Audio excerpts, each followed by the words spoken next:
ऐसी सुंदर जगह है कि मैं अगली मीटिंग में जाना नहीं चाह रहा हूं। आपने फंसा दिया मुझे लग रहा है कि यहां अगली मीटिंग में ना जाऊं, यहीं आपके साथ एक दो दिन रहूं।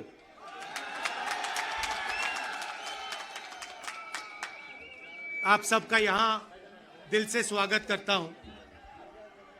आपसे मैं दो तीन चीजें कहना चाहता हूं। सबसे पहले आपने देखा होगा कि पूरे देश में बीजेपी के लोग, आरएसएस के लोग नफरत फैला रहे हैं, हिंसा फैला रहे हैं, डर फैला रहे हैं। तो लड़ाई दो विचारधाराओं के बीच में है। एक तरफ नफरत, हिंसा, डर, दूसरी तरफ मोहब्बत, रिस्पेक्ट, इज्जत। आपने देखा होगा कन्याकुमारी से कश्मीर 4000 किलोमीटर हम चले और हमने बीजेपी के खिलाफ नारा दिया, नफरत के बाजार में मोहब्बत की दुकान खोलनी है। उनका काम नफरत फैलाने का है, हमारा काम मोहब्बत फैलाने का है। वो तोड़ते हैं, हम जोड़ते हैं, और अंत में नफरत की काट मोहब्बत से ही होती है। आप सब जानते हो, नफरत को नफरत से नहीं काटा जा सकता है, नफरत को मोहब्बत से ही काटा जा सकता है, हराया जा सकता है। और आपने इस चुनाव में देखा होगा, पहले नरेंद्र मोदी जी छाती फैला के आते थे, अब नरेंद्र मोदी जी ऐसे आते हैं। पहले बड़े बड़े भाषण करते थे, इस बार पार्लियामेंट में घुसने से पहले उन्होंने अपने सिर पर कॉन्स्टिट्यूशन को रखा, फिर गए अंदर। भाइयों और बहनों, पहली बार हिंदुस्तान के इतिहास में पहली बार स्टेटहुड छीना गया है। यूनियन टेरिटरी को पहले यूनियन टेरिटरी को स्टेट बनाया गया था। स्टेट को बांटकर दो स्टेट बनाए गए, तेलंगाना बना, छत्तीसगढ़ बना, उत्तराखंड बना, अरुणाचल को स्टेट बनाया गया। मगर पहली बार हिंदुस्तान के किसी स्टेट को रद्द करके लोगों का जो हक है वो छीना गया। पहली बार हुआ है। ऐसे हिंदुस्तान के इतिहास में, मॉडर्न इंडिया में यह काम पहले कभी नहीं किया गया है। तो सबसे पहले जम्मू कश्मीर को जो स्टेटहुड है वो वापस देना है,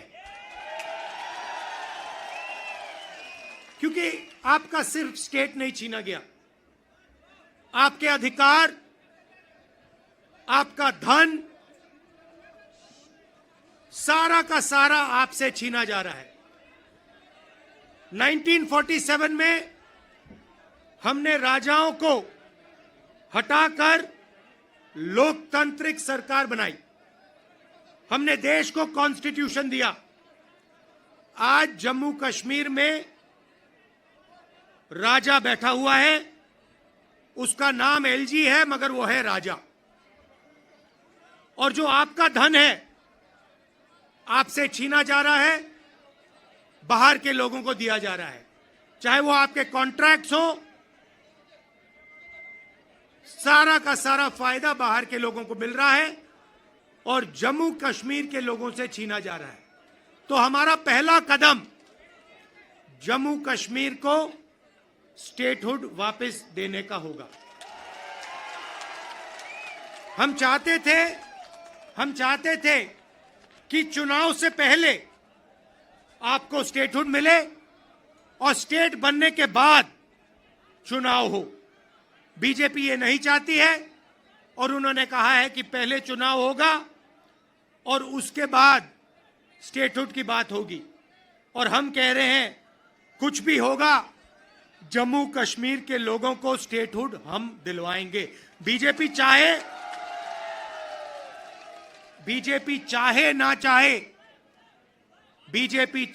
चाहे, इंडिया गठबंधन इतना दबाव डालेगी कि जम्मू कश्मीर के लोगों को स्टेटहुड देना ही होगा।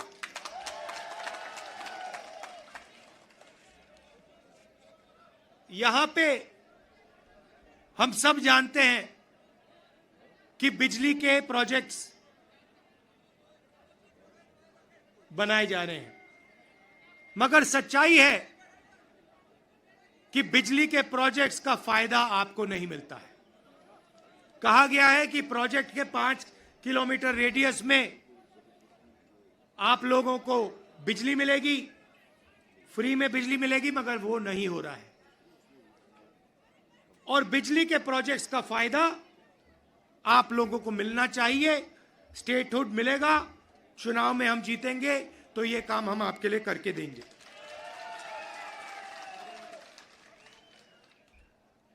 आप देश के लोगों को बिजली दे रहे हो और आपके जेब में से बिजली का पैसा लिया जा रहा है, छीना जा रहा है, ज्यादा रेट देते हो आप।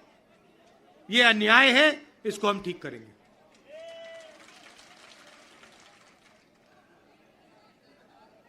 भाइयों और बहनों, पूरे देश में नरेंद्र मोदी जी ने बेरोजगारी फैलाई है। पता नहीं आपने अदानी जी का नाम सुना है? सुना है? हां, मोदी जी के मित्र हैं। पार्लियामेंट में मुझे कहा, आप देखिए, पार्लियामेंट में मुझे कहा कि पार्लियामेंट में मैं अदानी और अंबानी का नाम नहीं ले सकता। तो मैंने कहा ठीक है, नाम नहीं ले सकता तो कुछ तो कहना पड़ेगा। तो A1 A2 नाम दिया मैंने उनको। हम दो, हमारे दो, नरेंद्र मोदी, अमित शाह, अंबानी, अदानी, इनकी सरकार चल रही है। और अगर कोई छोटा काम करता है, मजदूरी करता है, छोटा बिजनेस चलाता है, होटल चलाता है, टूरिज्म का बिजनेस चलाता है, तो उसके लिए नरेंद्र मोदी जी जीएसटी लाते हैं, नोटबंदी कराते हैं और बैंक के दरवाजे बंद कर देते हैं। और पूरी की पूरी सरकार इन 2 अरबपतियों के लिए चलाई जा रही है। ये मैं आपको कहता हूं कि अगर आप देखेंगे तो ये जो आपसे स्टेटहुड छीना गया है, इसका भी लक्ष्य उन्हीं 2 अरबपतियों की मदद करने का है। और जम्मू कश्मीर के जो लोग हैं, जो व्यापारी हैं, जो इस प्रदेश को, इस देश को रोजगार देते हैं, चाहे वो टूरिज्म की बात हो, हैंडीक्राफ्ट्स की बात हो, उन सब को ये दबा कर रखते हैं। जो हालत देश में है, उससे खराब हालत जम्मू कश्मीर में है। देश से ज्यादा बेरोजगारी यहां जम्मू कश्मीर में। और ये उल्टी सीधी बात करते हैं। कभी नरेंद्र मोदी समुद्र के नीचे चले जाते हैं, कभी हवाई जहाज में उड़ते हैं, कभी किसी नेता से गले लग जाते हैं, मगर बेरोजगारी के बारे में इन्होंने कुछ नहीं किया है। तो यहां हमारे एक युवा नेता हैं, एक बात मानकर चलो, यहां पर कांग्रेस पार्टी की अलायंस की सरकार आ रही है। ये निश्चित है, ये होने जा रहा है। और हमारा पहला काम, हमने नेशनल मैनिफेस्टो में कहा और मैं यहां भी कह रहा हूं, जो भी सरकारी वैकेंसीज हैं उनको हम भरेंगे और एज को हम 40 साल तक एक्सटेंड कर देंगे। जो डेली वेज का काम करते हैं उनको हम रेगुलराइज करेंगे, परमानेंट करेंगे और उनकी जो आमदनी है उसको हम बढ़ाएंगे। मगर हमारा लक्ष्य होगा कि हम सबको लेकर एक साथ मिलकर जम्मू कश्मीर की सरकार चलाएं, सबकी रिस्पेक्ट हो, सबको एक साथ लेकर हम चलें। और जैसे मैंने देश में वहां बाकी देश में कहा, भारत जोड़ो यात्रा में हर स्टेट में कहा, नफरत को मिटाना है। जहां भी ये नफरत की दुकान खोलेंगे, जहां भी ये नफरत फैलाएंगे, वहां हम मोहब्बत की दुकान खोलेंगे। आखिरी बात मैं आपसे कहना चाहता हूं, इतनी सुंदर जगह है, चुनाव के बाद मुझे यहां आना पड़ेगा। और ये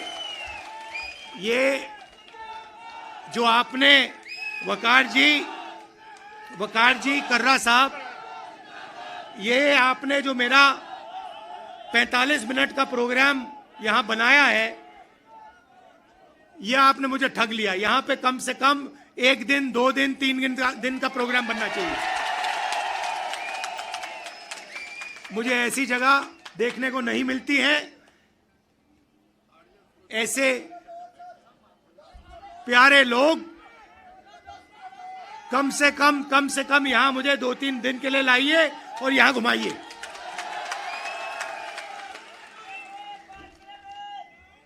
पांच मिनट, 10 मिनट, जितना चाहते हो, कोई प्रॉब्लम नहीं है। हाँ,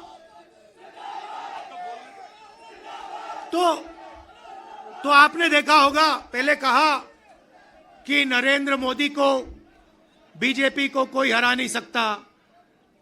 नरेंद्र मोदी जी कहते हैं, भैया मेरी डायरेक्ट लाइन है, भगवान से मैं डायरेक्ट बात करता हूं। और वो भी देश की मीडिया को बोल रहे हैं। अगर कांग्रेस पार्टी का कोई आए मेरे पास, जैसे कर्रा साहब आए या वकार आए और कहें कि भैया मैं डायरेक्टली भगवान से बात करता हूं, मैं उन्हें कहूंगा भैया ऐसे करो, आप ये बात बाहर मत गलती से बोल देना, नुकसान हो जाएगा, लोग पता नहीं क्या कहेंगे। मगर नहीं, देश का प्रधानमंत्री जा सकता है, कह सकता है भैया मैं नॉन बायोलॉजिकल हूं, बाकी हिंदुस्तान बायोलॉजिकल है, बाकी हिंदुस्तान बायोलॉजिकली पैदा हुए, मैं नॉन बायोलॉजिकल हूं, मैं डायरेक्ट भगवान से बात करता हूं। और इस चुनाव में भगवान ने नरेंद्र मोदी को डायरेक्ट मैसेज दे दिया कि भैया आपको लगता है कि आप भगवान से बात करते हो, मगर भगवान आम जनता से बात करता है और भगवान आम जनता की राय को सुनकर काम करता है। तो हमने नरेंद्र मोदी को साइकोलॉजिकली उड़ा दिया है। मैं आपको बता रहा हूं, मैं पार्लियामेंट में बैठता हूं, उनके सामने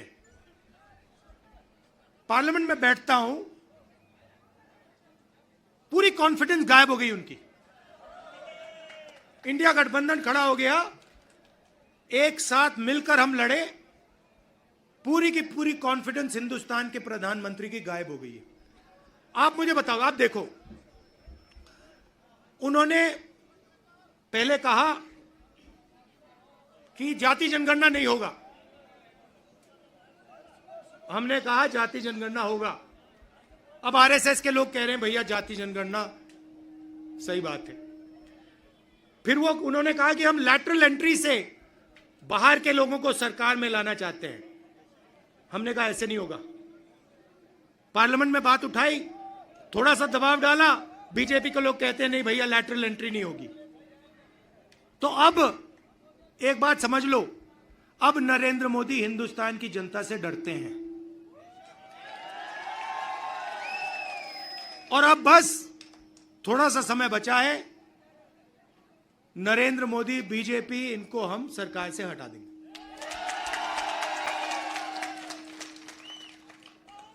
मगर हम चाहते हैं कि देश में भाईचारा हो, सबकी रिस्पेक्ट हो, एक दूसरे के साथ इज्जत से बात हो। जो कमजोर लोग हैं, चाहे वो किसान हैं, मजदूर हैं, छोटा बिजनेस चलाने वाले लोग हैं, उनको लगे कि इस देश में हमारी भी भागीदारी है, बैंक के दरवाजे हमारे लिए खुले हैं, कर्जा माफ हमारा भी होता है और सिर्फ देश 2-3 लोगों के लिए नहीं चलता है। ये हम चाहते हैं और यही काम हम जम्मू कश्मीर में शुरू करेंगे।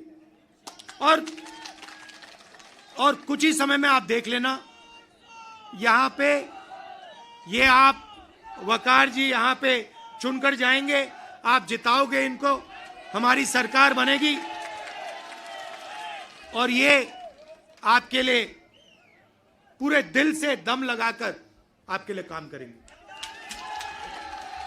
वकार जी, ये आप मुझे एक वायदा करो कि यहां पे आप मुझे 1-2 दिन के लिए लाओगे और यहां के लोगों से मतलब अच्छी तरह, जैसे ऐसे नहीं मगर अच्छी तरह मिलाओगे। गूल का एरिया बहुत खूबसूरत है। हाँ हाँ, गूल का एरिया, गूल और गूल के एरिया में मुझे वहां पे ले जाओगे। आप सबका दिल से बहुत बहुत धन्यवाद। आपने इतने प्यार से मेरा स्वागत किया।